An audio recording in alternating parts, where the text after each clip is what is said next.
Can anger coexist with faith? Join us as we explore ways to address personal anger towards God and support others experiencing this challenge. UPD Podcast starts now.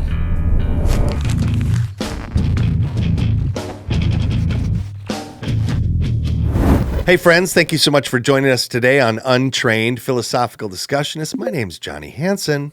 That there is my good buddy, Andy Lamb. And today we're doing the second episode in our series, Angry with God. Today's episode, we're going to talk about ways that you can deal with your anger towards God, and also ways you can help others that potentially have anger towards God or towards the church. Ultimately, what we kind of find with most people is they're not always angry at God, though some people are, and we've unpacked that in the last episode, and we'll kind of revisit some of that today. But usually they're angry at the church or people at the church or the church as a whole, and less angry with God or who God is, I find. I think a lot of it, too, is angry with their familial situation, the house they grew up in. Great point. Family traumas. So there's a lot of things that can add into that. I watched this really amazing video this week of this lady was sharing her story about when she was in fourth grade, she went to stay the night at a family member's house. Woke up in the middle of the night to an older boy on top of her, fondling her, playing with her. Yeesh. And she started crying, and she was talking about the traumatic event and how that had affected her. And this therapist was just a magician. Watching him work with this woman, asking her the question, he asked her, if this happened to your daughter, and she came to you and said, this is what happened, how would you explain your situation to her? And she goes, well, I would tell her how it made me feel. He goes, that's not what I'm asking you. He said, I know how you felt. You've already said that. How you feel is important. What would you tell your daughter? And she paused. She goes, well, I would tell my daughter she can come talk to me about it. And he goes, why didn't you feel like you could talk to your parents about it? And she sat back, and he goes, the trauma started there. He said it started with, in your brain, it started with what the situation was, but the trauma started before that, and the fact that you had parents that you felt like you couldn't talk to, you couldn't relate to, which meant you never felt safe at home. And that's where the trauma began with her. And I just had this revelation moment of how often is that we have something happen to us in our lives that we're angry about, but there's still something that's happened before that has stirred up the untrust of a situation or somebody. And consequently, our reflection of that becomes, I'm going to point the finger at God, that this is God's fault, rather than being introspective and trying to figure out what's really happening in my life, what situations have I gone through in life. And so I think one of the biggest strategies for addressing our anger is finding the source. Being able to really dig in and ask some questions of, when did my anger begin? Why did it begin? Why do you feel that this is the right response to that? Who is to blame for this? And then what are the outside factors? I think there's some important question that we need to be able to ask if our desire is to move on from this anger, is to be able to figure out why we were angry in the first place. I think one of the most important things you mentioned there was the fact that this woman went to go see a professional counselor. Yes. I mean, that's very clear that that's going to be the person that's going to, hopefully, God willing, and you'll know it when you find it, especially the right person, is they're going to ask the right questions. And then they're going to help you to discover, because we all have a story that we tell ourselves. We all have our little story that we like to tell others, and we get good at telling our story. And it becomes almost second nature. We've seen that in some of the interviews that we do, where we're interviewing somebody and they kind of have a story they like to tell. And you'll see sometimes when we ask a question, we'll kind of bump them for a second.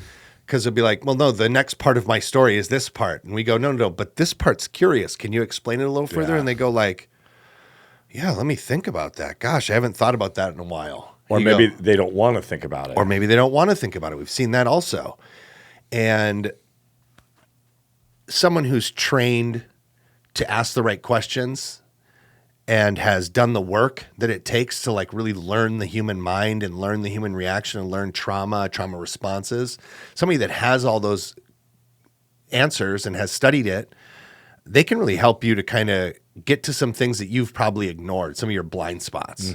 So I think that is such a key thing that we highlight there is if you have something that's gone on to you that's outside of your power or you've contributed to it, it is not a weakness to go seek counseling. It is not weakness to go see a therapist in any way, shape, or form.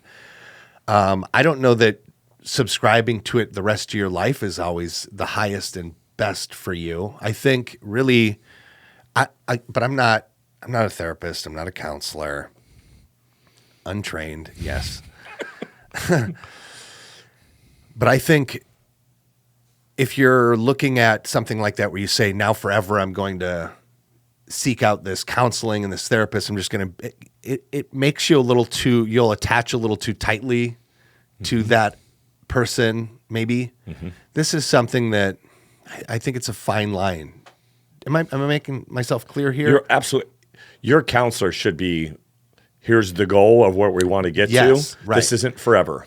And let's go about achieving this goal, and here's how we do it. There should be like a game plan, some expectations and then some outcomes that we can achieve so that this thing has some sort of terminus to it. Yeah, if you've been with the same therapist for 30 years and you're still just feeling nuts and nothing's changed and you're on 18 different medicines now that person's prescribed to you and nothing's getting better, maybe it's not the right person. Right.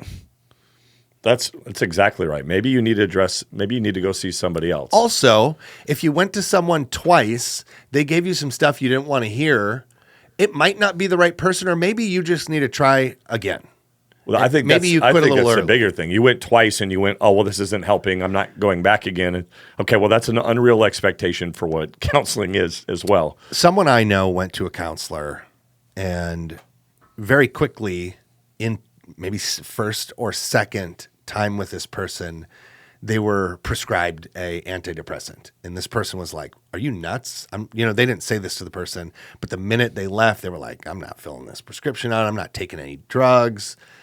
Because they assumed, I guess, through this conversation that this person was depressed. Yeah. Could they have been depressed? Maybe. Possibly. But their initial giving me drugs right away to take to try to get me better is not what I was here for. I'm here to explore some of these things in my mind. So again, there could be this counselor person, their first step might be drugs. And then that might not be the right person for you if you're someone that says, I want to go at this a holistic way for a little while. Maybe somewhere down the line I might need some sort of a chemical change. I might have an imbalance.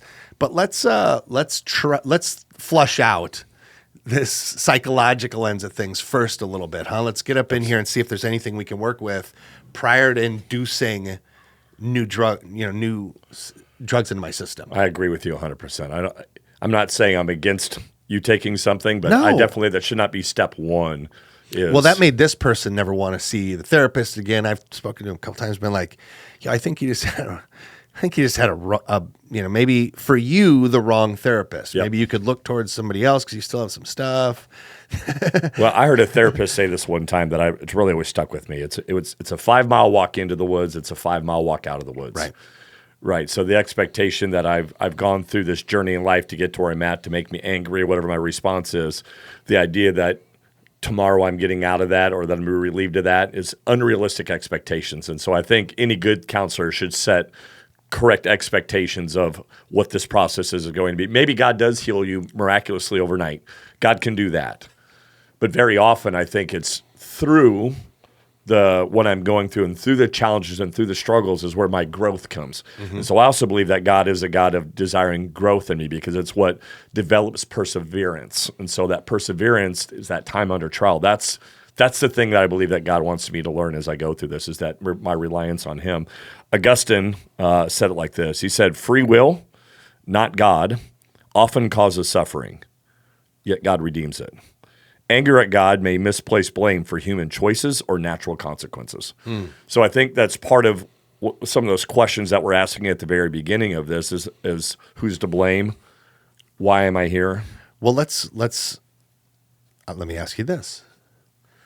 While God is allowing you to suffer, Is it okay to be angry at God? Well, absolutely it is. What examples do you have of that? I told you that before we hit record, I've been wrestling with a good story of this. Okay. Something that's effective that shows this.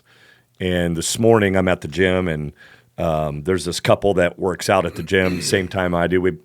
They've been there for years. We've been there for years. I've been there for years. So we, got to know them. They're a Christian couple, amazing people. And this morning she was just there and he wasn't. She was working out, and you could just see this demeanor on her face. And another guy who knows her walked up to me and goes, "Hey, go check on her."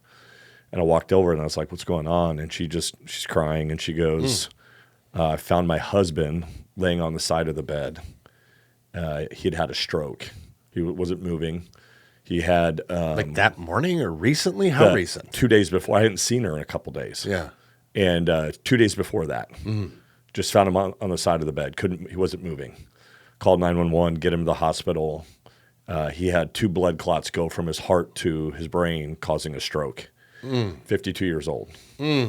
And thankfully, he has full function of his body. So he had some paralysis at the beginning. He's got full function of his body, but he has some speech issues now. Consequently, he works for a busing company. And the moment you have a stroke, you immediately lose your DOT clearance and your CDL. Wow. Understandably. Sure. But now the question is, What's next? what's next financially for us? Playing the game of disability, Social Security, those loopholes are a nightmare to go through. And so what do we do in the here and now?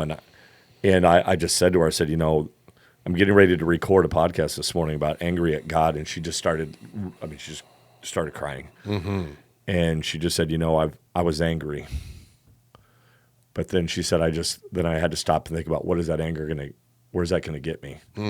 And she just said, this is an opportunity for God to show out. And so when it comes to our finances, and he's alive, she goes, but now it comes to our finances and his rehab and work and all that, I know it's in the air, but I know God's going to do what God does through this. And so, I just said, you have a choice here. We all have a choice when you go through hard things. You can play the victim, and you can stay there for a long period of time if you're not careful. And it's understandable, by the way. I'm not being unempathetic to the fact that when you go through something hard like that you can't feel victimized, because you're asking the question of why me and why not somebody else. Okay. The problem is if you stay in that lane, the longer you stay there, There it is. the longer it's going to be for you to get out of there. That's exactly right. And so it was so encouraging just to watch her. This is 2 days ago, and to already realize her anger, and then very quickly be able to put a stop to that and go, no, I'm not living in that. God is bigger than this. I have to have an eternal view on this, that God's going to under control. And even if he doesn't, then I'm still going to worship him. I think there's some components there that we should fix in on a little bit. Okay. The one was a guy knows your character well enough to know that when there's another person struggling, to get you and bring you to them. And I think they probably understand the kind of character you have is to be a good listener and to be intentional and prayerful for people. And I think that should be highlighted right there, buddy. Good on you. Thanks, man. I know you to be that. And I think that's just such an excellent component to who you should try to be when someone when it is experiencing pain or suffering, is you should be trying to align yourself with God's will in a way so that you can be patient, so that you can be attentive. And I bet you had to listen to the whole story, huh? Yeah. Was it just instantly given to you, or take a few minutes to kind of go through things? Took She's about struggling. 10 minutes. And she's struggling. Yeah, it stopped my workout. And she's crying. That's uncomfortable. Who cares? I was done working out for the day. What was more important that day? I would imagine helping another human who's hurting, Broken. yeah, is more valuable to Christ and in an eternal mindset than, a couple extra minutes on the push-up bar. Right. I think I'm so glad that you unpacked that the way that you did, because it shows that intentionality that we have to have. It wasn't about the smart, clever thing you were going to say. She's probably not going to feel better instantly from any words you're going to say, and it's not going to carry her through her weeks. The wise meanderings of Andy Lamb are not going to carry her through the struggle of this thing. It's going to be reminding her, helping her remember what she already knows about God, and kind of encouraging her, and systematically now as you move forward, taking the time from time to time here to check in, and then when you see him, hey, how are you? I heard what happened. How can I be helpful? I mean, it's a lifelong journey to help someone through pain, or it can be. Or it can be just a short-term thing, but it is all about intentionality. I think the bigger thing was just listening. I'm also glad that, well, yeah. Right? Yeah, of course. Sometimes you just need to listen. Yeah. You said it. There's nothing I'm going to say in those moments that's going to be this revelatory thing for her to go, you're right, I don't have to worry about anything. That's not reality, because as soon as she leaves there, she's got to go home and deal with the bills and everything else and figure it out and meet him, probably see what's up with his experience and go through physical therapy and take him to physical therapy. Everything. Every day that's going to come with it now. All these other components are the truth of her life moving forward. Yes. So you can only continue to be open to being helpful in the ways that you can, and probably frequently that's just going to be shut up and listen. Shut up and listen. Yeah. I found this piece. I remember hearing this, and then I went and looked it up. C.S. Lewis. Shout out to Mike. When he was 57 years old, he got married. He married a woman named Joy Davidman. She was a very intelligent woman. Now, hear me on that again. 57 years old. He waited 57 years. He got married. She died 4 years later.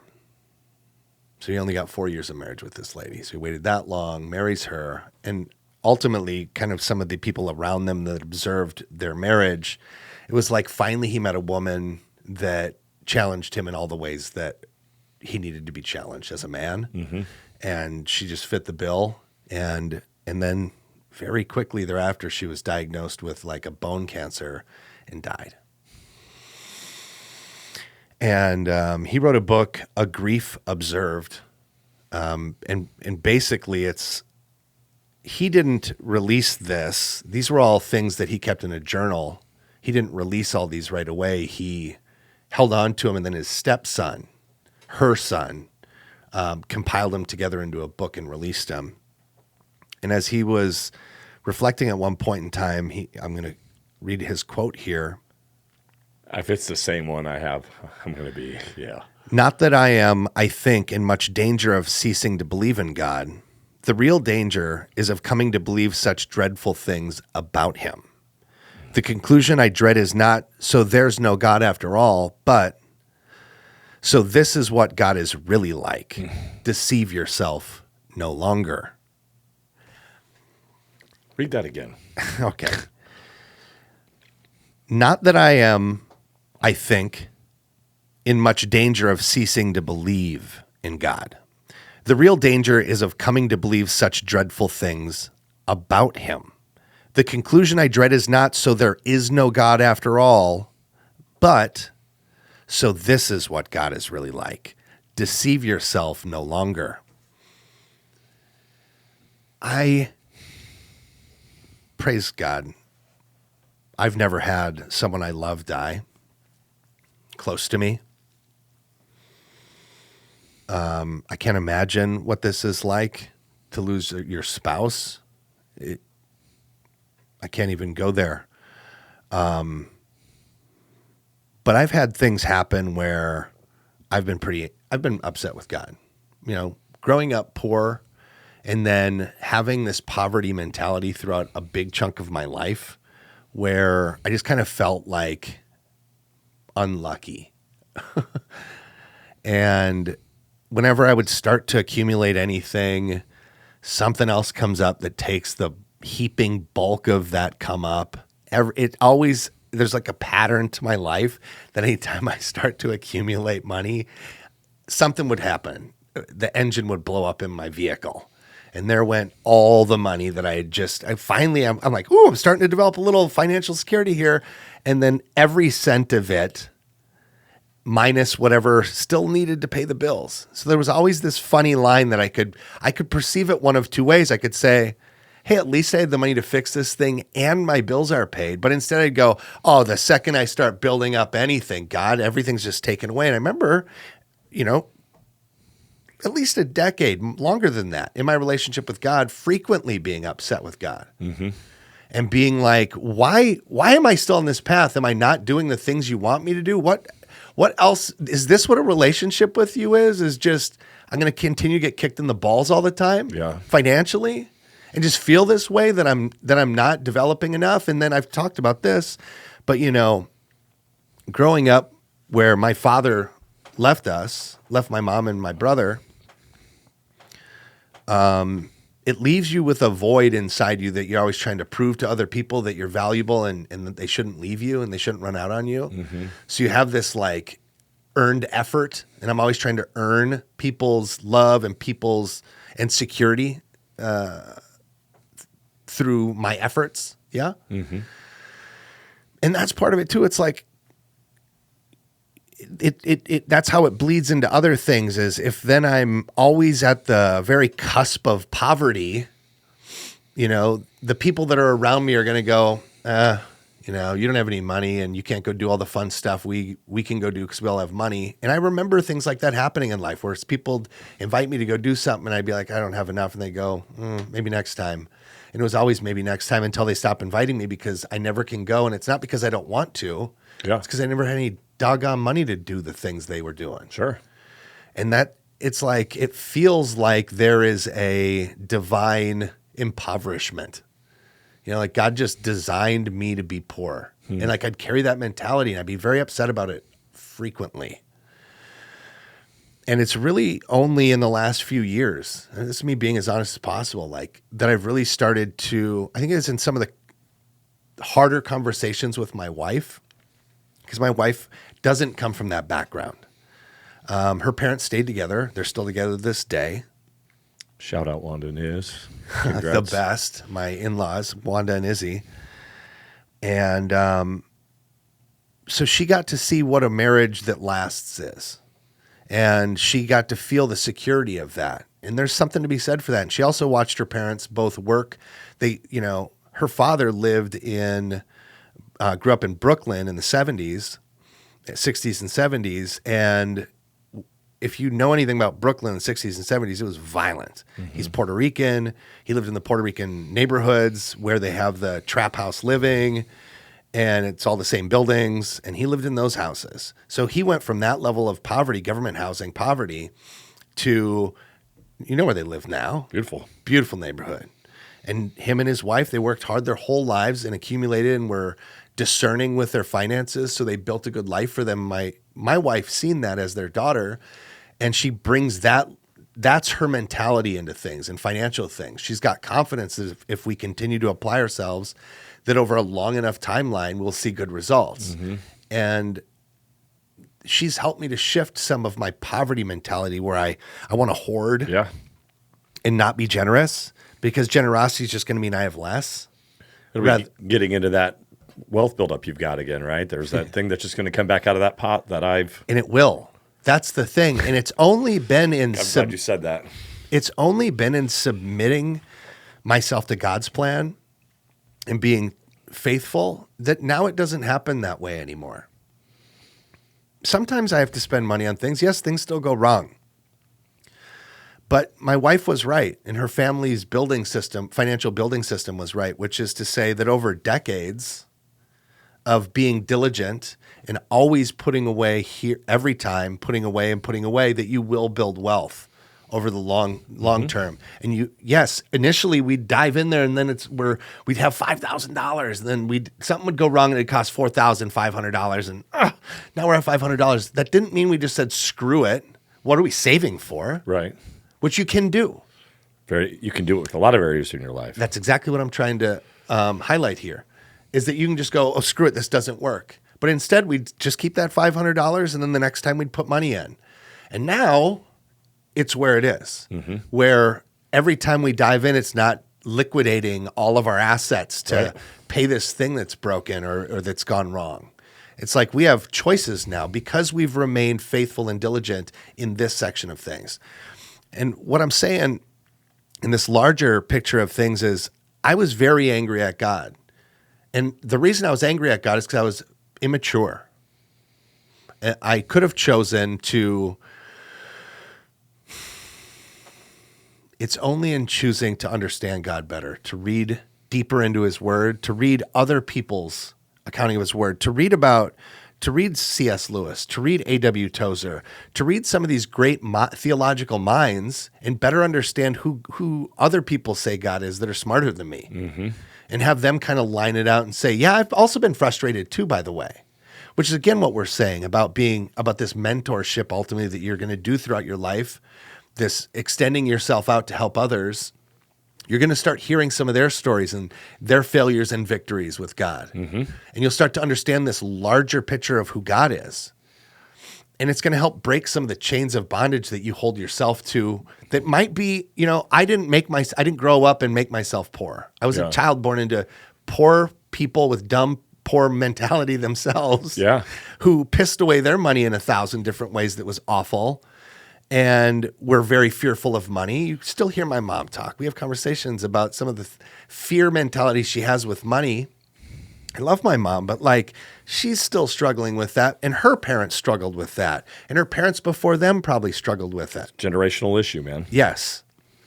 And I can choose to continue to be fearful, or I can choose to trust that God has a greater plan. And I'm here to say that as I do, even in something like that wasn't caused by me, it's in submission that I've found freedom. You brought up that C.S. Lewis quote. I'm going to bring another one up. Great. I loved. He's the best. He's the best. This is also at the same time that his wife had died. He said, I was getting from it the only pleasure a man in anguish can get, the pleasure of hitting back. It was really just telling God what I thought of him. And of course, as in all abusive language, what I thought didn't mean what I truly thought, only thought what I would offend him most. That's how you talk to your wife when you're upset and you call her a name. Yeah. Very often. You want to hurt her. I want to hurt people, hurt people, right? Yeah. That old saying. Right. When I read that. Misery loves company. Yeah. Here's the question that comes up. Can anger coexist with faith? And yes, because God is a relational God. And so I think when we think about being angry at God, that yes, we need to fear the Lord. And fear the Lord just means I respect Lord. But I also believe that God is a God of relationship and that his desires for me to be relational with him. And so if his desires for me to be relational with him, then that means when I'm going through something hard and I'm mad, I can express my anger at God. And I'm free to do that. Can I suggest this? I wrote this down. Yes, you should be free to express those. You should get that off your chest for real. And that might come in the form of talking to a friend, a good buddy of yours, where you go like, hey man, I need you to hear me out. Yeah. And the friend, like the day with you and me in the truck. Sure. And you need the friend to be able to be receptive to it. So you need to be having been living life together and being honest together. And as the friend that's listening, just take that opportunity to listen, maybe validate some of the things. This isn't the opportunity for you to then tell them why they're wrong to be angry at God and how great God is. Maybe this is the time for you just to hear them out for a minute and go, gosh, I hear that frustration. Oh, that sucks. And please, for the love of God, when somebody's going through a hard thing, please, please, please don't say, God's got a plan in it. It's not helpful. It doesn't do anything. It doesn't fix the challenge that person is going to. It just relieves you from feeling what they're feeling and not hearing what they're saying. So there are responses that we need to have when somebody is going through something hard and sharing their hard thing. With the lady this morning at the gym, if I would have gone, God's got a plan, what would that have done for her heart to help her with one of the hardest moments she's going through in her entire life? It had done nothing. It's certainly not useful. It is not. Also, journal. Journaling is very important. If I'm upset, I should be journaling. I should be writing something down. My wife actually encourages this, so shout out to my wife. Probably one of the breaking points of my frustration and anger was in journaling one night when I was very frustrated. And I mean, I was at my wit's end with frustration with things, of course, financial, because that's where I struggle the most. It's where I feel the most inept. And that is where I'm hit. The devil knows that trigger for me. and he hits me there whenever he possibly can, and I fall for it frequently. And I love that C.S. Lewis piece because I wish I had this journal with me right now. I'd read some of it. It's so absurd. It's mortifying. And that's what he's saying too, is like, I start writing it down and I'm angry and I'm saying the things I'm really thinking, like, what kind of kicks do you get out of always kicking my feet out from underneath me, God? Is this a game to you? Am I just a little ant that you can squish? I mean, things like that. Like, I was very upset. There's probably some swears in there too. I was very upset. And I probably wrote 5 or 6 pages just this night. It's 11 o'clock at night. I usually go to bed at 10. I'm angry. I'm not getting to bed. And it was by the end of page whatever that it's so crazy. It's like by the 6th page, I suppose, I started calming down significantly in my writing. And I can see me saying, like, I'm going to try to trust you one more time.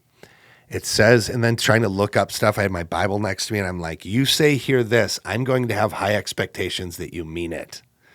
So I'm like writing down something from Paul wrote to the Romans and saying, does this apply to me too, God? If so, I need you to kind of make this happen now. And I'm writing that down. So journaling is going to be huge. And then it's almost like journaling and prayer going hand in hand because I'm writing that stuff down. Journaling couldn't be prayer. But I am like... It is prayer. Yes. I'm also in communion at the same time. So journaling is excellent. Share it with, now we've said journaling. We've said a counselor.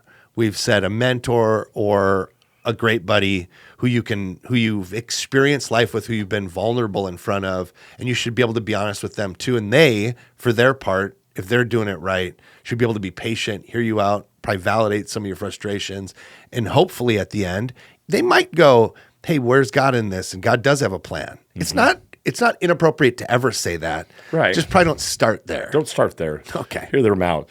You were telling what you were journaling, how you were just angry, and then you came to Revelation. Psalm 44, 23 and 24.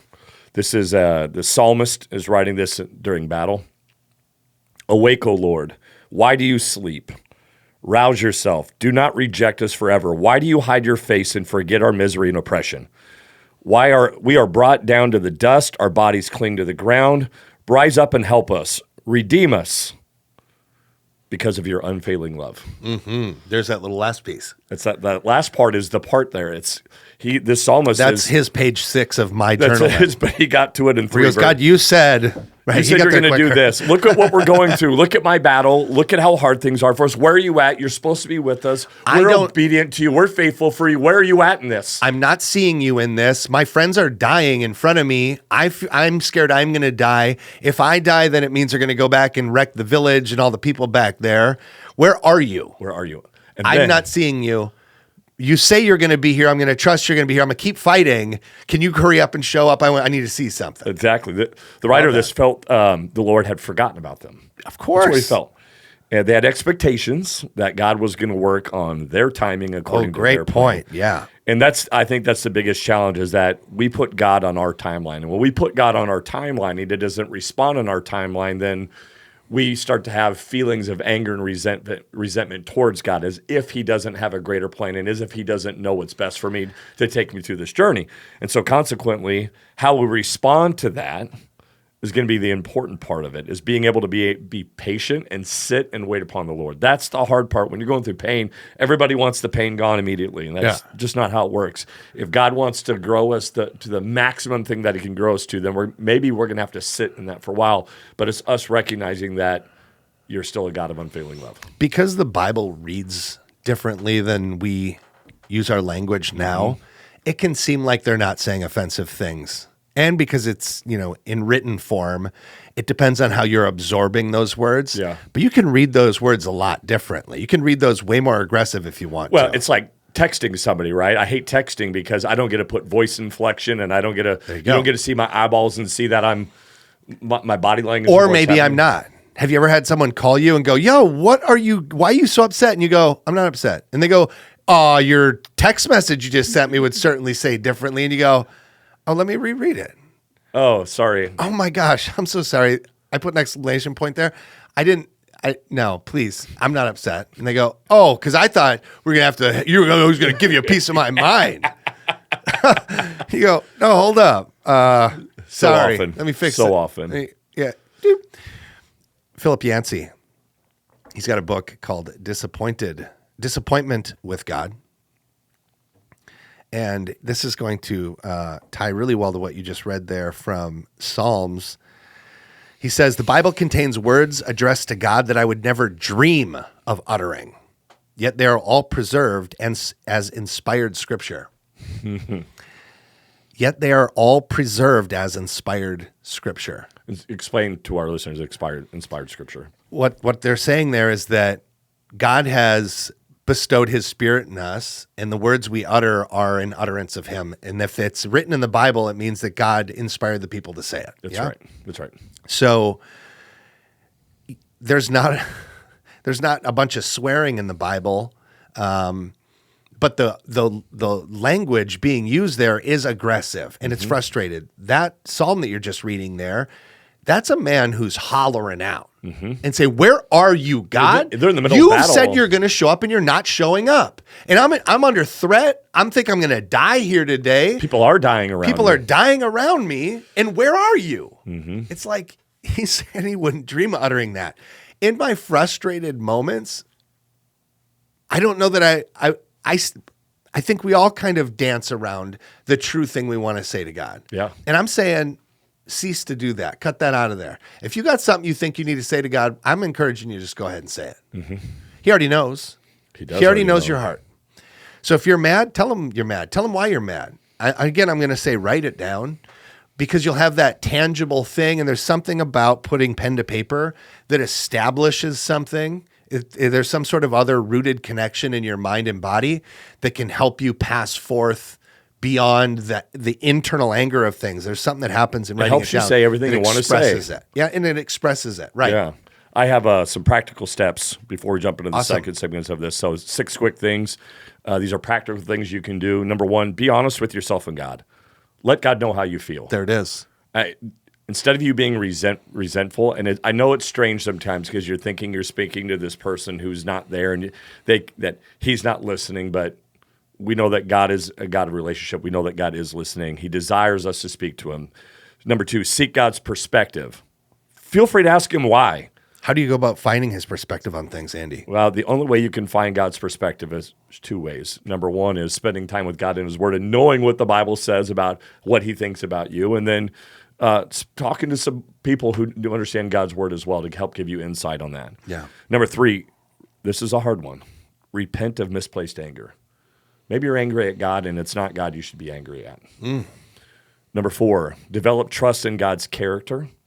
Maybe there are components of your anger that shouldn't be addressed at God. Again, and I think in the long enough timeline, you'll understand that anything you've went through was never God's desire for you.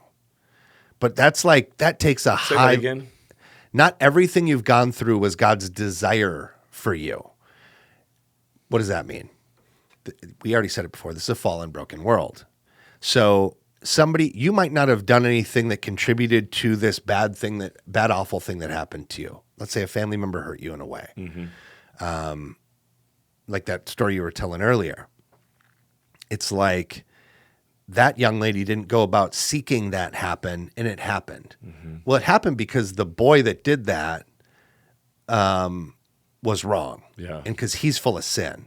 And in his sin, he acted out in this terrible, very bad, awful way. That wasn't God's design for her. And by the way, it wasn't God's design for that boy. That boy just took the devil's nature and went about doing whatever he wanted to do in his sin. Yeah.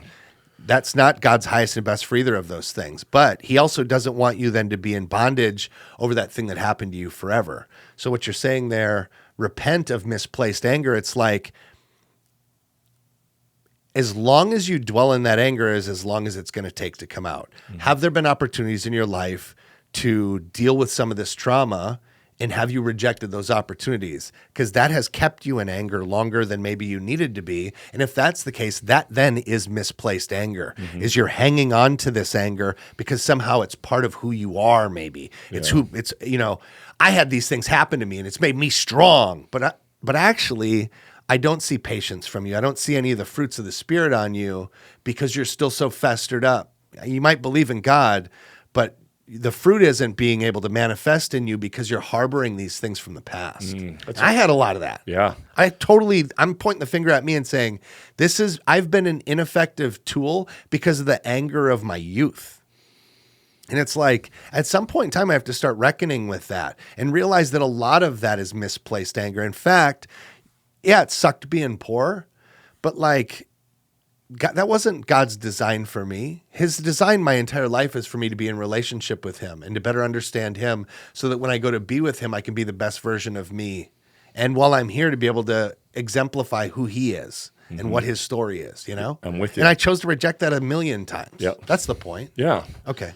It's a valid point, and it's an important point people need to hear too. But that's the reason you'd have to repent, is what I'm saying. That is the because reason for it. At some point You in have time, to recognize it. You've had some sort of participation in this thing. That's it.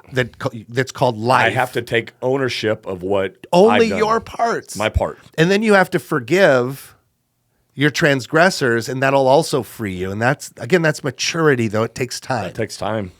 Well, and in order to do that, number 5 is find community and support. You have to find some people you can sit with that are willing to listen to you, but also counselors, to therapists. speak truth to you. If it's traumatic, if it's something huge, find a professional. That's what they went to school forever for, anyways, was to be useful in these moments. They have these incredible things for trauma therapy called EMDR today that are just so helpful of you digging into, because our brain, when we go through traumatic events, will create these blockers sometimes that prevent us from seeing what happened, and it's a protective system it does. So they have some of these developed skill sets to help you dig past that to figure out why this thing happened to you so that you can actually find healing from it. Yeah. And then the last one is wait patiently on God. And I think that's the hardest one for today's society, is that I don't want to wait patiently. I want to be out of this feeling. I was telling you this, I wrestle with anxiety. And every time I have something go wrong with me, it's cancer and I'm dying from it. Every time. Every time. And, about a month ago, I started having some neck issues. And I was having something on my throat. Yeah. And, I just convinced myself, this is it. This is it. Wrap it up. This has been a good time. Yeah. But I sit it and I just dwell in it, and I want out of it. I wish my brain didn't work that way, but it doesn't go away until I go to the doctor and they give me the all thumbs up. And I don't know why I won't function like that, but it's how I sit. But I say that because I know when I'm sitting in that and on my day-to-day, all I dwell on is the darkness of it. And I'm just looking to God going, God, take this from me, take this from me, take this from me. But I'm continually reminded of God going, my grace is sufficient, my grace is sufficient, my grace is sufficient. And so that way, I know he does it. He allows me to go through that to make sure I don't become this narcissistic, prideful jerk to people who's unempathetic to people who are going through real hardship in life.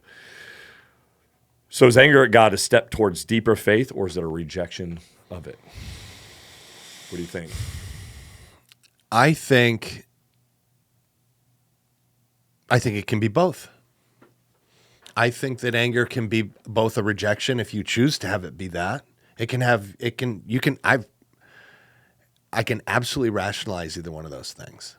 I think it can be a deeper step though too. And the way I would think that is that I'm finally getting this crap out of me. Again, by journaling the way that I did, I exercised a lot of my resentments that I'd built up in my heart. I mean, really taking the time to write each one of these things down somehow freed me of them. I don't know why. This is what I'm trying to say, though, is through that journaling, that one specific night. I haven't thought about this. This is literally me having this revelation right now. I need to compliment my wife for having me do that, because now, in hindsight, looking back, it's like, but that was a turning point for me. Writing all these things down cleared them out of my subconscious and my psyche and really helped me solidify them. And it has brought me closer to God. Because as I was writing these things down in anger and calling out God in it and being like, is this funny to you? Or what do you get out of this? Like, what is this about? what does it better your, I was so mad. But even as I'm mad, I was having answers become clear to my mind again. As I reached page 6, I was starting to I had opened my Bible by that point in time, and then I'm finding things and going, is this who you are then? Almost in this challenging way. It says this here. Paul believed it. I guess I'll try to believe it, but I can, I'd love for you to step in now at some point in time and make this a little more obvious to me, because he said it. I'm just not seeing the results of this, man. Yeah. So that brought me closer, because I did start seeing some of those results. It took the things that were tied up and bundled up inside of me as just frustration, and it got them out, got them tangibly in front of me where I could lay them down, and I could kind of, that's not exactly true, and that's not exactly true either, and that's not really true. Oh, so after you did it, you were able to go back and reflect and actually... Same night, yeah. Same night. I'm going back to the first page. The first page was absurd. It was you breaking stuff in the trailer with God. It was me breaking stuff in the trailer with God. Great analogy. Absolutely. Maybe the first 3 pages were that. So I went back to those. I was like, ooh, can we ignore these ones? All right. And there was a little bit more consistency of thought in them too, because the first ones were just like, F this, F that. Then it became more thoughtful and more reasoned as to, this feels this way, God. And then by the end, it was like, you say these things, I'm going to need a little more from these things. And those things started to manifest as well. And now here we are, whatever amount later, a year later, I can look back and see. Real quick, I want to be careful. So when you say they started to manifest, this isn't some if I speak, there's these things out there, if I speak it into existence, if I say it, it'll happen. That's not what he's talking about when you say manifest. No. It was your recognition of who God was, and the truth of who God is begin to reveal itself to you. That's what you're meaning when you say I that. had to clear out some of my borders. I had some of these boundaries I'd put up in my relationship with God because of my own accumulation of frustrations with my situation. Mm-hmm. So I'd built up this whole wall in between us of resentments and angers and frustrations. And I had to finally exercise that stuff, meaning start tearing some of these bricks off this wall, breaking through the wall in my frustration, having that wall be broken down to actually get a clearer vision of the whole landscape. And it was in being able to see this landscape now for what it is, having broken down and clarified some of the wall between us, that I was able to start seeing some of the things God was doing. That's what I mean by manifesting, is like the work I had to put in was writing down my actual frustrations and being honest with myself and with God. Mm-hmm. What am I actually angry about and why? And then holding God's feet to the fire in a way and saying, it says this. Do you really want me to believe this? If so, I'm writing it down here as one of the markers I'm going to start looking for. And I'm going to look for you to start doing that thing. Mm-hmm. And then God would start doing that thing. The thing is, the reality a year later is he was probably already doing the thing. I just wasn't recognizing it because I'd built up this wall. Again, there's where my accountability is. You were also myopic too, right? You were so focused on what was going on. But I can only ever work on my stuff. I can't make God's timing become different. I can only clear out the rubbish in my own mind and the obstacles that I've set up for myself for me to be able to better see God's plan as it unfolds in front of me. There are things I can do. And again, it has to think about a regular relationship, like a relationship, our friendship. I can't make you do anything. I can ask you to do things. I can try to coerce you into doing things. I can explain my rationale behind why I would want you to do something for me. But at the end of the day, you're going to do what you're going to do because you are a separate individual. Mm-hmm. So in our friendship, the way I can go about if I'm frustrated with something is I can try to communicate my frustration to you.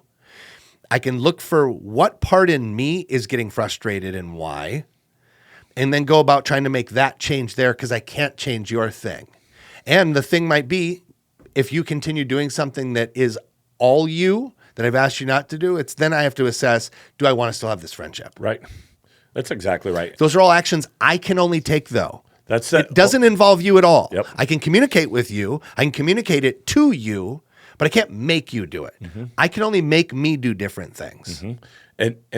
So what you're talking about there is I have to take ownership of what I can take ownership of. Absolutely. If there are people in my life that have created hurt or created anger or created responses of why I'm feeling the way I'm feeling, God has asked me to provide forgiveness to that person, but I also have to be careful of where I let that person, how much I let that person into my life. Because as you just said there, if you're asking me to stop doing these things or you're asking me to conform to something, not conform because you have all the right answers, but because maybe I'm walking a direction I shouldn't be and I'm not responding to it, wisdom tells me that, hey, I need to set up some boundaries for this individual now. Yeah, absolutely. Because God doesn't want us to live in that anguish. Anger can exist in your life. I think we talk about it all the time on here. Anger is a secondary response. I think the most important thing that we have to be able to do in order to move on and to find healing in our life is we have to recognize where it started. To bring this, all around full circle back to everything we've been talking about here. And I think the most important thing I've taken away from our conversation today I think is so helpful is your example of journaling. Being able to tell God how I feel, being able, even if I'm having an argument with my wife, I just had this conversation with a kid the other day.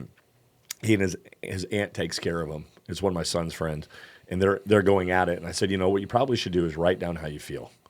Get all your thoughts down. Because if I'm going to go to a person in anger, chances are I'm not going to get all my thoughts out. I'm not going to say the things I want to say. I'm only going to say the things I shouldn't be saying. And so consequently, I'm only going to create a bigger chasm between me and that person. And so I love the concept of actually journaling and writing down all my thoughts of God, here's how I'm feeling. Here's what I see. Here's how my response to this. Yep. God, where are you in this? But then the other part is, how do I know God's plan? We just said, I got to go to the scripture. I got to go to the Bible. So if you are a person that struggles with how to open the Bible, I'm going to give you a simple tool. There's a thing you can go to called Open Bible. You type in Open Bible, and then you type in, God, I'm angry at you. I don't want to be. And it'll start compiling verses from the Bible that tell the truth of what God has to say about that. So it's called Open Bible. Ask your question. It'll give you all the verses of what God has to say and what he thinks about that. That's great. It's a great tool because, if you just have the Bible in front of you and you don't read the Bible, know the Bible, how do you know where to thumb through the Bible and even begin to see within there? So there are some tools that we can use to kind of help us move past that, move in a different direction. Like, what does a matured frustration with God look like, Andy? That's my question to you. As you've matured in your relationship with God, you can still be frustrated, and you can still be frustrated with his plans. But what's a better way? How would you go about when you're frustrated? How do you handle that with God now? That's a great question. Anger at God it's not rebellion. I think. What is rebellion then? Rebellion would be going, because God, you did this, I'm walking away from you. That would be rebellion. And that would be the wrong move. That'd be the wrong motive. I think that's where the devil's going to work in, and that is that his desire is to get you to walk away from God and to try to shine a light on something in your life that, remember, the devil he'll take the truth and he'll bend it.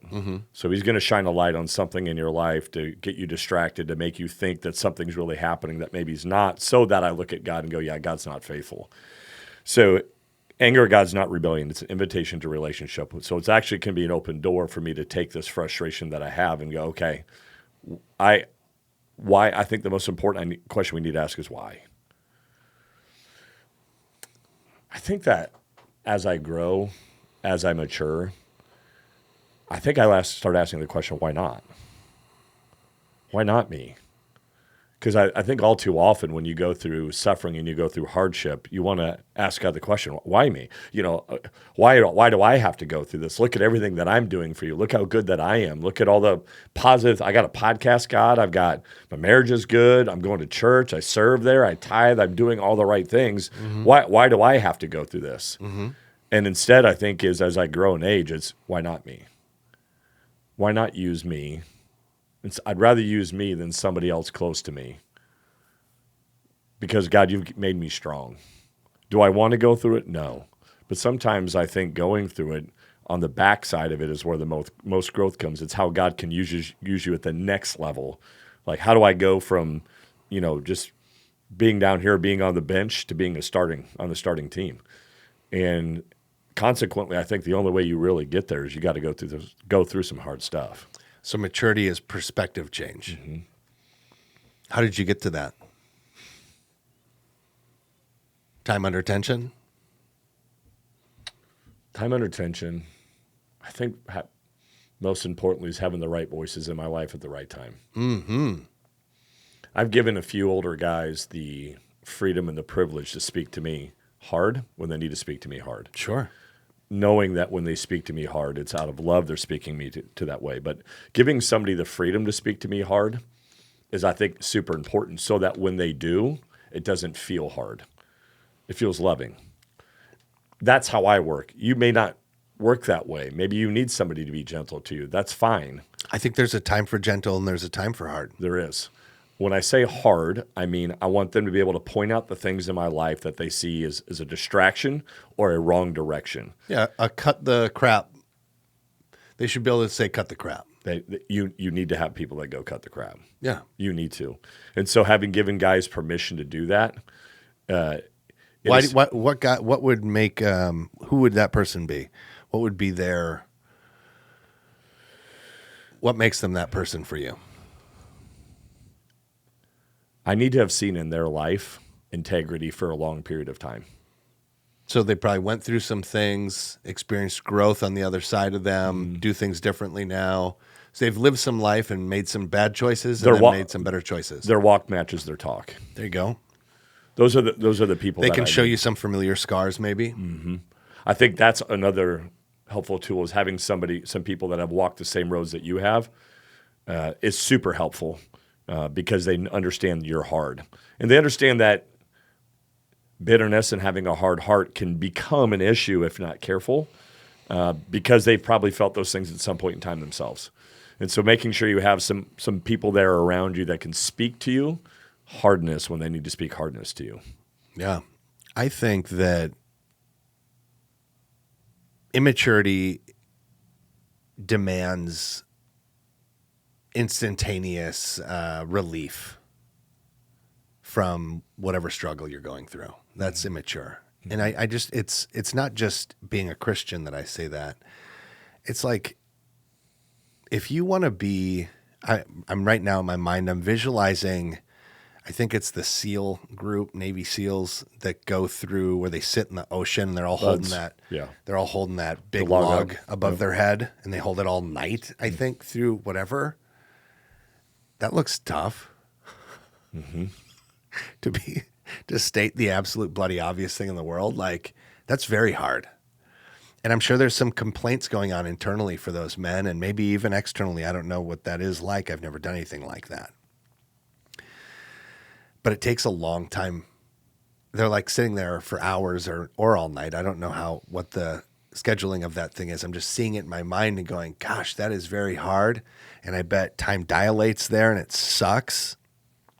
And we just feel this urgency when we're in pain to get on out of it. Mm-hmm. And sometimes in life, that pain that you're feeling is necessary.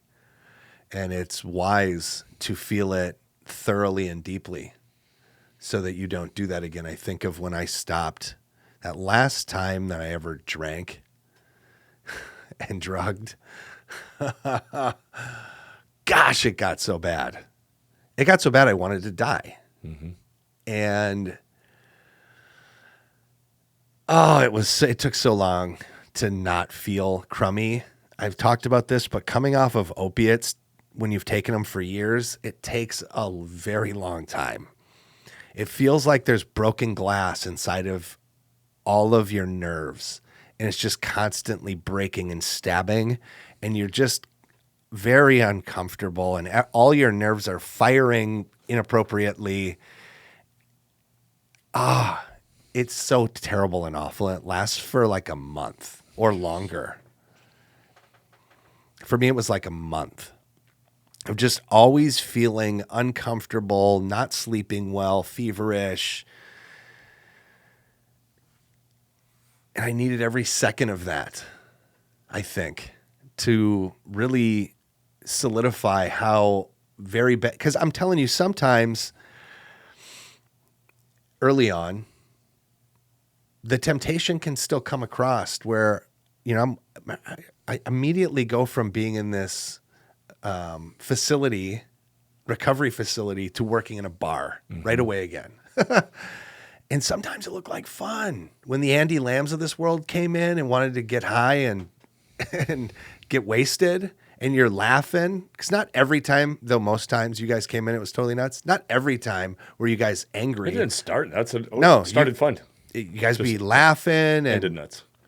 And Mikey's there and he's having a blast, and all my friends are having this crazy fun time. And it was me being able to finally, it was such a tangible reflection to have to go, a month of pain, Johnny, for this one night?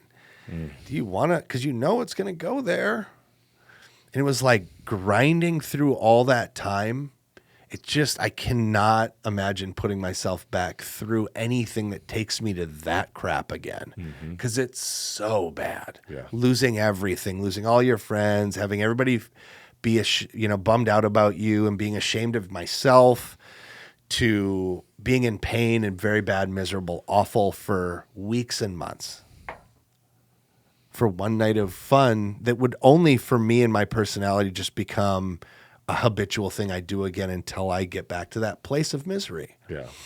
And it's like, that was one of those times where an urgency, though I felt it at the time, like I wanted to get out of how painful this was, but God needed to carry me through all of it and every second of it, so that I would have enough of it to be 16 years later this away from it. It was the only way, I think. Yeah. And sometimes that's the maturity, is being able to look back on that and go, Play the tape through. yes, and play the tape through.